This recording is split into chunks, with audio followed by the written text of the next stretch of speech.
Baik, kami dari kelompok 8 ingin mempresentasikan tentang materi merancang dan mengelola komunikasi pemasaran terintegrasi. Sebelumnya, izinkan kami memperkenalkan diri. Nama saya Dimas Parija dengan NIM 11221044. Nama saya Syota Martin Christian. Untuk sangat waktu, baik kita langsung masuk ke materi pertama.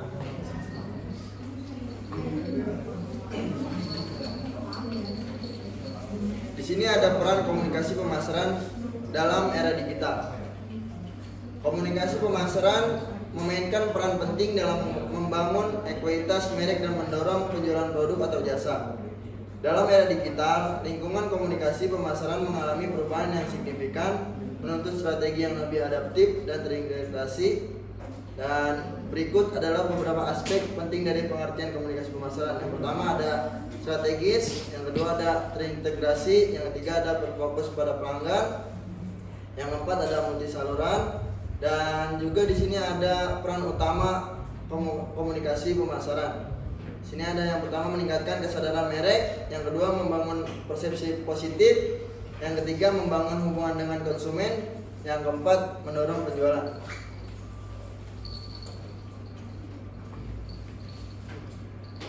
Terus selanjutnya ada lingkungan komunikasi pemasaran yang berubah.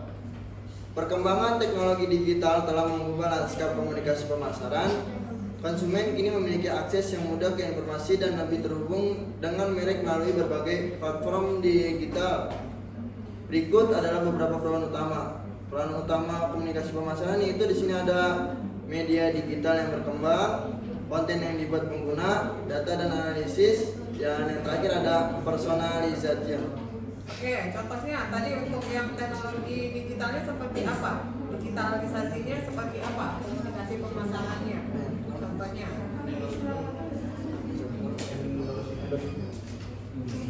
Yang mana, Bu?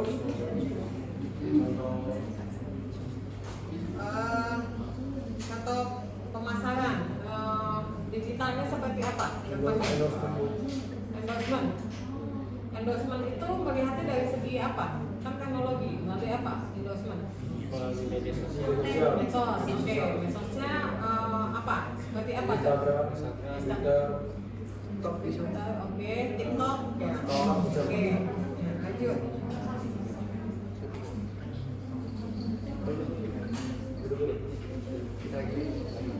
Dan sini ada lagi komunikasi pemasaran, ekuitas merek dan penjualan. Komunikasi pemasaran memainkan peran penting dalam membangun ekuitas merek dan mendorong penjualan. Ekuitas merek merupakan nilai yang melekat pada merek yang dipengaruhi oleh persepsi konsumen, loyalitas, dan asosiasi merek. Komunikasi pemasaran memainkan peran penting dalam membangun ekuitas merek dengan cara membangun kesadaran dan pengenalan, membangun persepsi positif, membangun loyalitas, dan di sini juga ada ekuitas merek yang kuat dapat mendorong penjualan dengan meningkatkan harga premium, meningkatkan pangsa pasar, dan meningkatkan profitabilitas.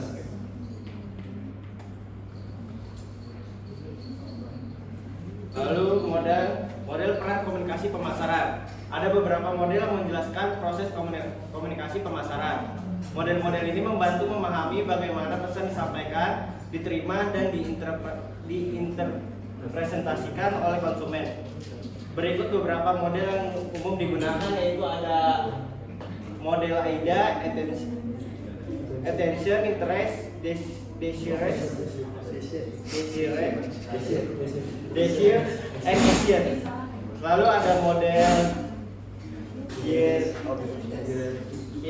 hierarchy of effects. Lalu model elaboration likelihood model atau biasa disebut ELM. Lalu ada model Dagmar, yaitu definishing, adversing, goals or measure, adversing, result. Lalu ada model source message,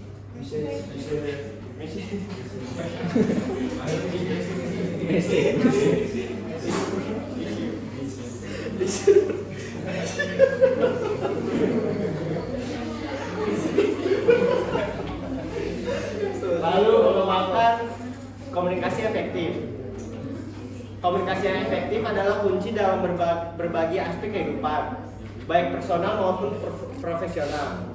Ini memungkinkan kita untuk menyampaikan pesan dengan jelas, membangun hubungan yang kuat, dan mencapai tujuan bersama. Berikut langkah-langkah dalam membangun komunikasi yang efektif. Yang pertama itu mengidentifikasi pemirsa sasaran. Lalu yang kedua itu menentukan tujuan komunikasi. Yang ketiga merancang komunikasi. Yang keempat memilih saluran komunikasi. Dan yang kelima ada menetapkan total anggaran komunikasi. Oke, Ibu tanya kalau presentasi saluran komunikasinya seperti apa sih?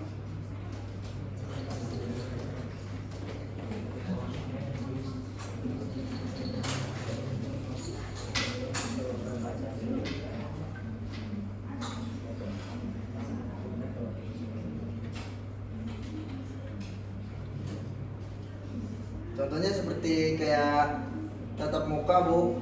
Yang kan ini ada dua contoh komunikasi secara pribadi dan non pribadi, Bu ya.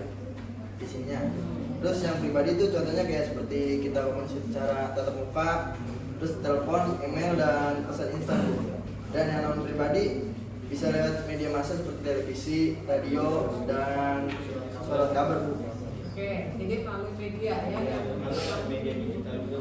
Oke, media digitalnya seperti apa media digital? Website, terus media sosial, email marketing, dan iklan online. Oke, jadi di sini kalau tadi mengenai komunikasi ya, saluran komunikasinya itu bisa dua ya, secara personal, kemudian satu lagi secara non personal ya. Kalau yang personal itu bisa langsung ya, bisa langsung ketemu tatap muka ya. Kemudian kalau yang non personalnya itu bisa melalui komunikasi itu melalui media ya. Media itu bisa melalui surat kabar, kemudian ada yang namanya telepon ya. Karena kan walaupun langsung ya, tetapi hitungannya tetap melalui media ya. Jadi kemudian email pun begitu ya. Oke, lanjut. Sudah ada memutuskan bauran komunikasi pemasaran dari karakteristik hingga pengukuran hasil. Bauran komunikasi pemasaran merupakan kombinasi strategi komunikasi yang digunakan untuk mencapai tujuan pemasaran tertentu. Ini merupakan bagian integral dari strategi pemasaran secara keseluruhan. Dan pemilihan bauran yang tepat sangat penting untuk keberhasilan kampanye pemasaran. Karakteristik bauran komunikasi pemasaran itu ada integrasi, fleksibilitas, efisiensi, dan juga ada faktor-faktor dalam menentukan bauran komunikasi pemasaran. Itu ada tujuan pemasaran, apa yang ingin Anda capai dengan strategi komunikasi Anda, terus strategi target pasar, siapa target pasar Anda, dan apa kebutuhan dan keinginan mereka. Terus juga ada anggaran, berapa banyak yang dapat Anda belanjakan untuk kampanye komunikasi Anda. Terus ada siklus hidup produk, di mana produk Anda berada dalam siklus hidupnya. Ada juga persaingan, siapa pesaing Anda, apa yang mereka lakukan, media tersedia, apa saluran komunikasi yang tersedia untuk Anda. Mengukur hasil komunikasi, kesadaran merek, seberapa banyak orang yang mengetahui merek Anda, keterlibatan, seberapa terlibat orang dengan pesan Anda, penjualan, apakah komunikasi Anda menghasilkan penjualan, kepuasan pelanggan, apakah pelanggan Anda puas dengan produk yang Anda layarkan, terus ada tingkat retensi pelanggan, seberapa banyak pelanggan yang kembali kepada Anda. Di sini juga ada mengelola proses komunikasi pemasaran terintegrasi. Mengelola proses komunikasi pemasaran terintegrasi merupakan tantangan yang membutuhkan perencanaan yang matang dan koordinasi yang efektif. Berikut adalah langkah-langkah untuk mengelola proses komunikasi pemasaran terintegrasi dan mengkoordinasi media. Pertama, menetapkan tujuan dan strategi. Kedua, mengidentifikasi target pasar. Ketiga, memilih media yang tepat. Keempat, mengkoordinasi media. Kelima, membangun pesan yang konsisten. Keenam, mengukur dan mengevaluasi hasil. Ketujuh, mengelola anggaran.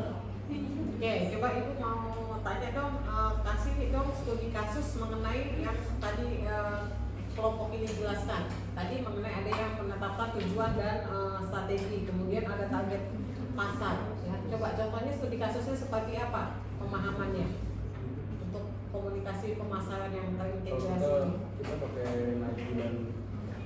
Adidas. Oke, Nike dan Adidas. Oke. Tujuan dan strateginya apa dari Nike dan Adidas? Itu Nike berfokus pada pemberdayaan, pencapaian pribadi dan nilai-nilai keberanian dalam menghadapi isu sosial. Kalau Adidas itu lebih menekankan kreativitas, budaya pop dan keberlanjutan. Oke, jadi tujuannya ini adalah sama-sama sebuah sepatu sneaker kayaknya ya. Ya, Tujuannya apa? Untuk kalangan muda ya, anak-anak muda. Jadi khusus penjualan di sneaker tadi tujuannya. Kemudian strateginya seperti apa antara Adidas dan tadi dan Nike? Strategi pemasarannya kan pasti beda.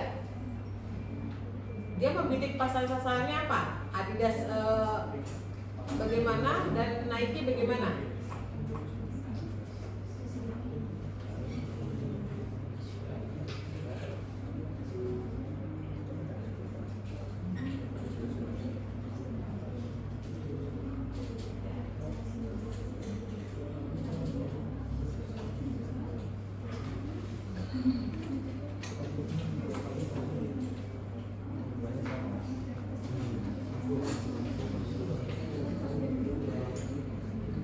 Keduanya itu menggunakan strategi komunikasi pemasaran terintegrasi, tetapi dengan gaya pesan yang disampaikan itu dengan nilai brand yang masing-masing.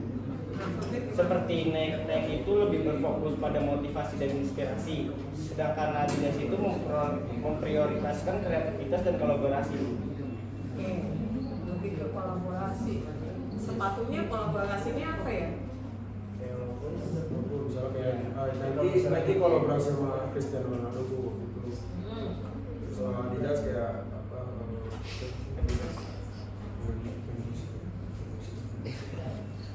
Apa? Adidas Bali ada Bu. Itu kolaborasi. Ada Adidas Bali. Iya, Adidas Bali Bu, Adidas Bali Bu. Adidas Bali ada. Cuma apa? Cuma ini Bu apa? Dijual tuh di daerah Indonesia aja Bu. Oke, jadi brandnya gimana? Jadi kan misalnya kalau di Afrika ada Adidas Afrika gitu. Atau Adidas atau apa? Gitu. Adidas X Manchester juga ada Bu. Oke. Jadi Yang tadi itu tadi strategi pemasarannya seperti apa? Untuk Adidas dan Nike-nya. Nggak usah dua, ada salah satu aja supaya jelas.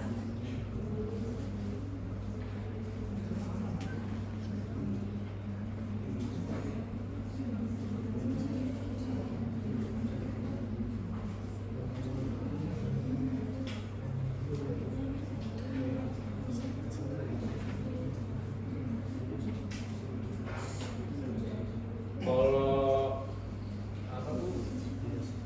Yang ditawarkan Adidas sih selama ini seperti endorse kepada atlet gitu Bu, menawarkannya. Jadi kayak iklan dia tuh pemain sepak bola gitu menggunakan produk dia. Strateginya itu khusus pemain bola gitu pasar-pasarannya. Iya.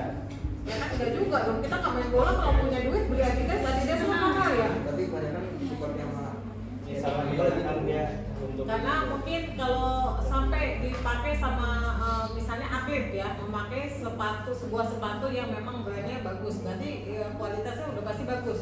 Karena atlet itu kan apa namanya olahraganya beda sama kita ya, pasti harganya pasti kualitasnya bagus. Oke. Terus apa lagi strateginya? Strategi mereka itu menjual untuk kalangan menengah ke atas, ya enggak? Karena kalau menengah ke bawah nggak cukup duit kita, ya. Nggak mungkin dong harga Adidas 200.000, ya. Yang ada Adidong, ya. Adidas 200.000 kasih apa? Kasih mie ayam. ini dan cingkong Nasi goreng. Oke, terus apa lagi strateginya? Strategi dari perusahaan Adidas apa lagi? Membidik pasar sasaran menengah ke atas. Kemudian Kolaborasi dengan Kolaborasi. brand dan desainer terkenal Bu. oke, Misalnya contohnya dengan Yohji Yamamoto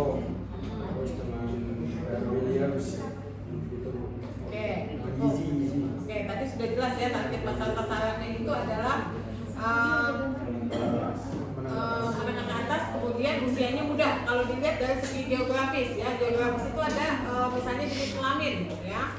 Jenis kelamin itu si pengguna Adidas itu bisa perempuan bisa laki ya. Mungkin anak-anak juga bisa ya sasarannya. Kemudian medianya apa? Biasanya mereka kalau beriklan di media apa? YouTube. Emang semua orang pasti buka YouTube? Instagram sih Instagram. Instagram Iklan yang oke, melalui iklan ya, iklan e-commerce yang sekarang deh yang berjalan. Kemudian pesannya ada nggak pesannya? Kalau Adidas pesannya itu konsisten nggak dia? Apa sih jargon. ininya? Jargonnya apa? Adidas selalu terdepan atau nyaman atau apa? Makin di depan. Ya kan? Impossible is nothing. Oh, impossible is nothing. Kalau Nike, just do it. Ya, just do it oke Nike. Kalau Turki apa? Itu kan Nike, just do it. Kalau Turki apa? Oke. Oke. Kemudian tadi untuk apa? Bagaimana mengukur dan mengevaluasi hasil seorang brand sekelas Adidas? Bagaimana dia mengevaluasi? Dengan cara apa?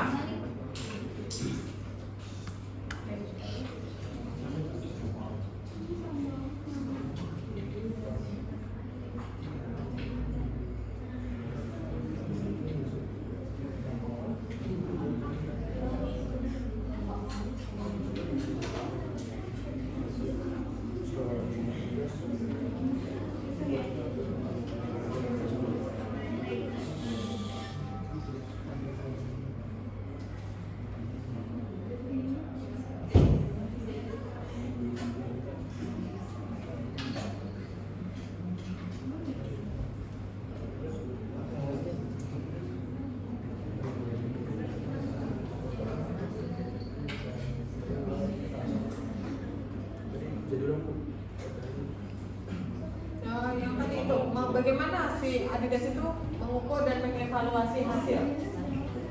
Dia bisa kayak lebih awet dari sepatu yang gue misalnya ori sepatu Adidasnya. Kalau ini kan Ya, itu kan dari segi harga, ada harga pasti ada kualitas.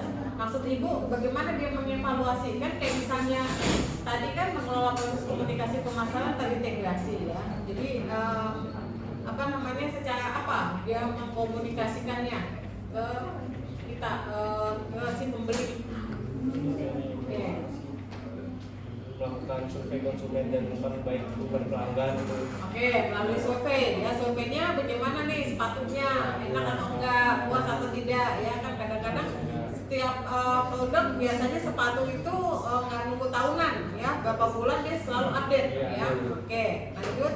Kemudian bagaimana sih cara untuk anggaran biasanya yang paling besar untuk setiap produk itu yang dikeluarkan anggaran untuk apa menurut pendapat kalian? Iya, untuk sepatunya, masa untuk ininya apa? Anggarannya kalau model Adidas, promosinya melalui apa promosinya?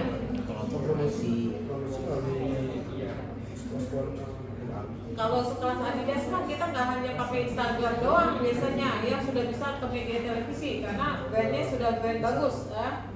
Oke. Iya, bayar dia promosinya dari iklan, biasanya iklan TV ya. Kenapa? Misalnya setiap atlet yang akan lomba suka disorot tuh ya sepatunya kadang-kadang ya, karena apa? Untuk sponsor ya, seperti itu. Oke, lanjut. Ini tiga-tiga gini ngapain ngepek-ngepek ya? Presentasi kayak ini ya, kayak ikan teri. Ini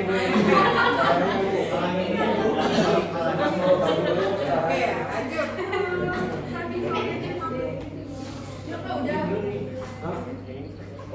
Menerapkan IMC, Integrated Marketing Communication, membutuhkan langkah-langkah yang terstruktur dan berkelanjutan.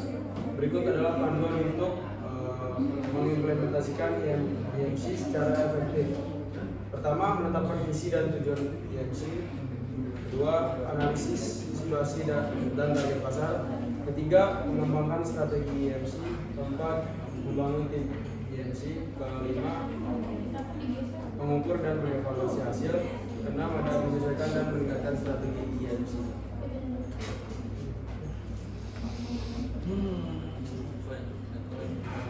Baik, segitu saja dari presentasi dari kelompok kami. Apabila ada yang ingin ditanyakan dari kurang jelas, bisa ditanyakan.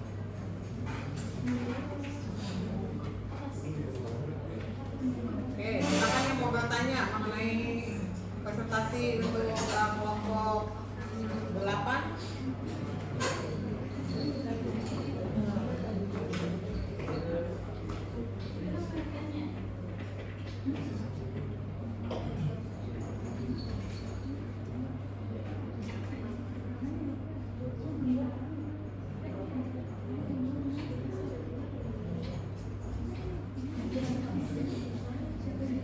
Ada yang mau bertanya? Nggak ada yang bertanya? Oke, Ibu mau bertanya kepada kelompok presentasi. Lama bertanya. Oke, pertama Ibu mau tanya ke Filipus deh. Filipus, menurut kamu ya, bagaimana sih mengembangkan dan mengelola suatu program iklan yang baik? Salah.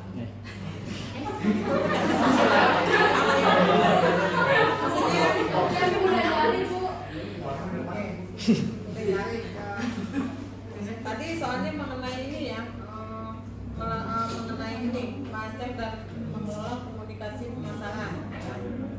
Sebentar, Ibu cari dulu.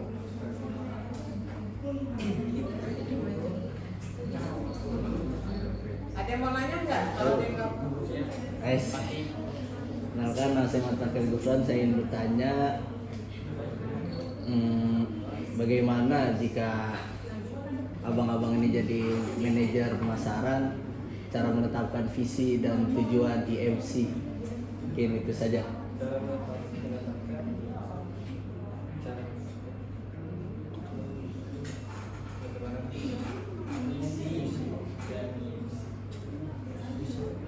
Visi dan misi tujuan IMC.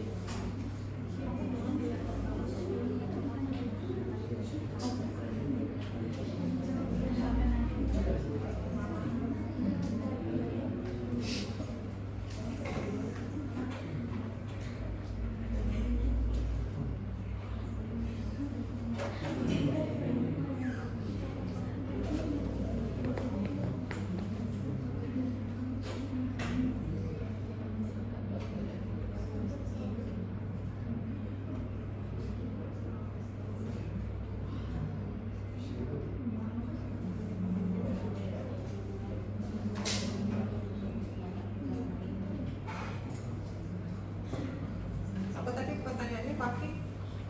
Bagaimana jika ini semua jadi manajer pemasaran, cara menetapkan visi dan tujuan IMC? Oke, cara menetapkan tujuan dan visi dari IMC bagaimana? Kalau kalian menjadi seorang manajer.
Iya, langsung jawab aja.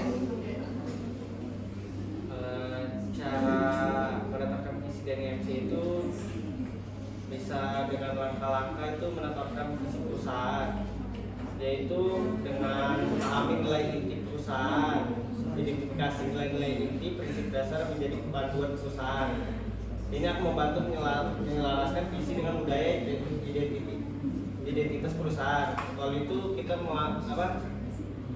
perhatikan tren industri gitu, apa yang sedang tren gitu.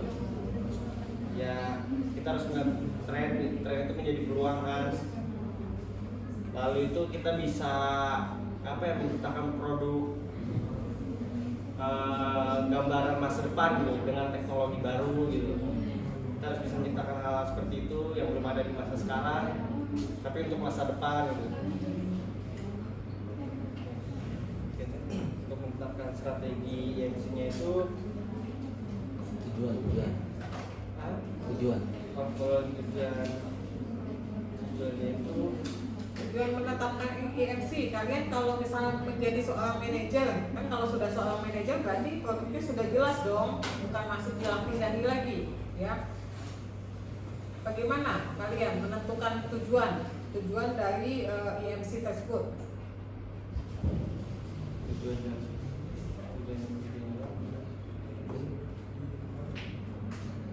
IMC itu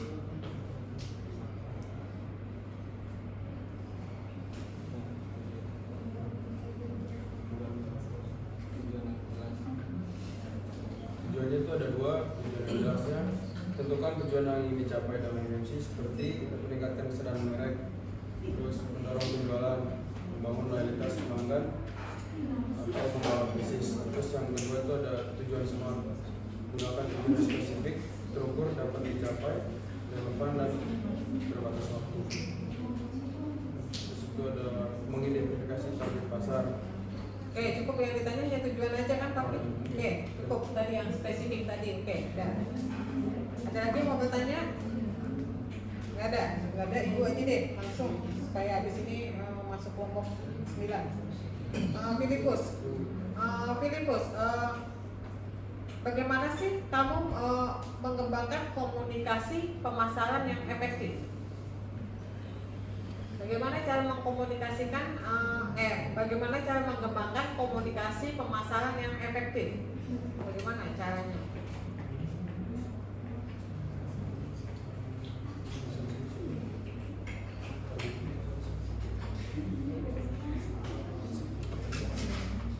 Oke, sambil ini ya, sambil. Oke, kemudian Dimas. Mas, bagaimana sih sebuah perusahaan itu memutuskan bauran komunikasi pemasaran? Dimas, satu lagi sudah Silota. Bagaimana perusahaan memutuskan bauran komunikasi pemasaran? Dimas. Kemudian Siltan, bagaimana mengelola proses komunikasi pemasaran terpadu atau terintegrasi? Oke, silakan yang bisa langsung jawab. Itu cara mengembangkan pemasaran yang efektif itu ada pertama riset pasarnya Bu, pahami target audiens. Oke, terus Kedua itu ada tentukan selling proposition, itu kayak cari keunggulan produk atau layanan. Oke, terus Itu juga fokus pada nilai tambah. Terus yang ketiga ada pilih strategi dan saluran pemasaran yang tepat, kayak seperti melalui digital. Terus kayak kalau pemasaran tradisional itu kayak iklan, TV, radio, gitu Bu. Terus buat pesan pemasaran yang konsisten dan menarik agar yang melihat juga dapat membeli produk tersebut. Itu kayak apa? Komunikasi berbasis nilai, sampaikan pesan menyoroti nilai produk dan relevan dengan kebutuhan audiens. Terus juga ada tone dan voice brand yang sesuaikan gaya komunikasi dengan karakteristik audiens, misalnya gaya formal, santai, inspiratif, dan atau humor. Oke, jadi disesuaikan ya iklannya atau pesannya. Ya biasanya kalau kita membeli suatu produk ada iklan yang mau disampaikan, itulah iklannya ya. Harus disesuaikan. Misalnya kita mau iklan sampo, tapi iklannya mahal-mahal kan nggak nyambung ya. Harus disesuaikan. Misalnya kita pilih seorang rambutnya bagus kali yang untuk diiklankan seperti itu ya. Harus terintegrasi. Oke, itu Filipus. Oke. Selanjutnya siapa? Dimas. Jadi perusahaan memutuskan bauran pemasaran dengan cara produk, jadi menyediakan produk yang memenuhi kebutuhan target pasar, Bu. Yang kedua dengan harga, jadi dengan menetapkan harga yang sesuai daya beli dan kompetitif. Yang ketiga tempat, jadi memilih saluran distribusi terbaik untuk menjangkau konsumen. Jadi yang keempat ada promosi, memilih strategi komunikasi untuk menarik minat konsumen. Oke, tadi melalui apa? Komunikasinya. Komunikasinya kayak contoh media digital. Oke, cukup. Oke, Otang. Cara mengolah proses komunikasi terintegrasi itu banyak pula langkah-langkahnya, yaitu pertama itu menentukan tujuan IMC yang di dalamnya itu ada tujuan yang jelas dan juga tujuan yang smart. Lalu yang kedua itu mengidentifikasi target pasar. Di dalamnya itu ada pengetahuan mendalam, segmentasi, serta personalisasi. Lalu yang ketiga itu kita merancang strategi IMC, yaitu pesan yang konsisten, media mix, serta kalender komunikasi. Oke, cukup. Yang keempat itu Oke, cukup. Oke, tutup. Tutup ya. Memang kan kalau ditutup.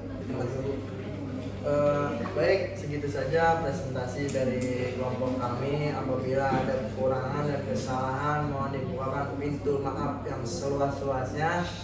Assalamualaikum warahmatullahi wabarakatuh.